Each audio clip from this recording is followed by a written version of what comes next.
میں نے دیکھا کہ ہمیں یہ باتیں چھوڑ دینی چاہیے۔ بریلوی یہ کہتے ہیں، دیوبندی یہ کہتے ہیں،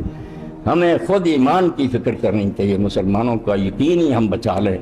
ان کو یہ دولت نصیب ہو جائے،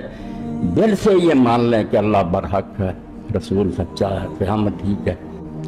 میں نے دیکھا تعلیم یافتہ لوگوں سے میرا واسطہ رہتا ہے، میں سمجھتا ہوں یہ سیدھے سادے مسلمان ہیں، یہ مسائل اگر پوچھنا چاہتے ہیں تو نمازوں کے بعد بیٹھ جائیں، جی چاہے جو مسائل پوچھیں۔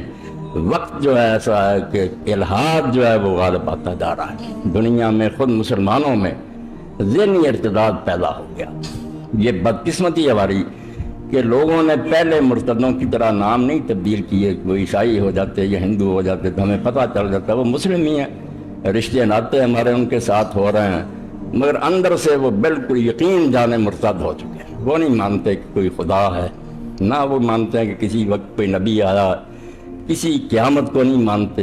اس کا اظہار وہ عام لوگوں کے سامنے کرنے سے جھجکتے ہیں، مگر اپنی مجلسوں میں مذاق اڑاتے ہیں ان باتوں کو، اور اس بارے میں ایسے شبہات اور اعتراضات کے اظہار کرتے ہیں پڑھے لکھے لوگ، جس سے پتہ چلتا ہے کہ یہ یقین کی دولت سے محروم ہو چکے ہیں، ان کا ایمان جو ہے نا اس کو گھن لگ چکا ہے۔ ہم زبردستی ان کو مسلمان مانتے ہیں، اور یہ بھی بیچارے اس لیے کہ کوئی گڑبڑ نہ ہو جائے خاندان میں خاموش ہیں، ورنہ بالکل وہ اسلام سے پھر گئے، ان کو کوئی یقین نہیں رہا۔ یہ ہماری صدیوں کی سمجھے غفلت اور یہ غالب نظام جو تھا کفار کا غلامی،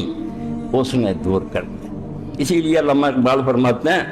سوئے تہذیب حاضر کے گرفتار، غلامی سے بدتر ہے بے یقین۔ انگریزوں نے اور نہیں ہمارا کچھ بگاڑا، بہت سی ترقیاں بھی اس ملک میں کی ہیں، ہمارا یقین چھین لیا۔ انہوں نے ایسا نظام تعلیم قائم کیا کہ دینداروں کی اولاد جو تھی یہ وہ کھلی یا منکر ہوگی، اگر کھلی منکر نہیں وہ مذبذب ہوگی، شک میں پڑ گئی کہ اللہ جانے کون سا دین سچا ہے یا نہیں، بلکہ خود دین کے بارے میں شبہ میں مبتلا ہو گیا کہ پتہ نہیں کوئی دین نازل ہوا بھی ہے یا نہیں۔ انہی دنوں میں 3 راتیں میری ایسی صرف ہوئی ہے کہ اسلام آباد سے میرے دوست ہیں ڈاکٹر بشیر صاحب، ان کے ساتھ 2 اور ڈاکٹر آئے ہوئے تھے، PhD لوگ، بڑے بڑے افسر ہیں، وہ بھی تھے، اور تیسرے دن ان کے ساتھ پھر یہاں یونیورسٹی کے ایک ڈاکٹر صاحب بھی آئے، جن کے بارے میں بشیر صاحب نے بتایا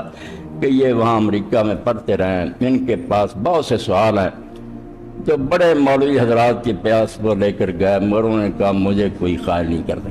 کسی نے معقول جواب نہیں دیا، اس لیے وہ بیچارے متشکک تھے کہ دین کی باتیں، وہاں یہودی سے کسی سے واسطہ رہا ان کا، ایک دائریے سے رہا، اب انہوں نے ایسے سوال اٹھائے کہ یہ دین کے بارے میں جانتے نہیں تھے، پریشان تھے۔ تو 3 راتیں گزری، سوموار، منگلوار، بدھ۔ اس لیے اصل کرنے کے کام یہ ہے، چھوڑیں چھوٹی باتوں کو ہاتھ ناپ کے نیچے باندھنے۔ لوگ نماز ہی چھوڑ گئے، وہ کہتے ہیں اللہ ہی کوئی نہیں، نماز کیا کم۔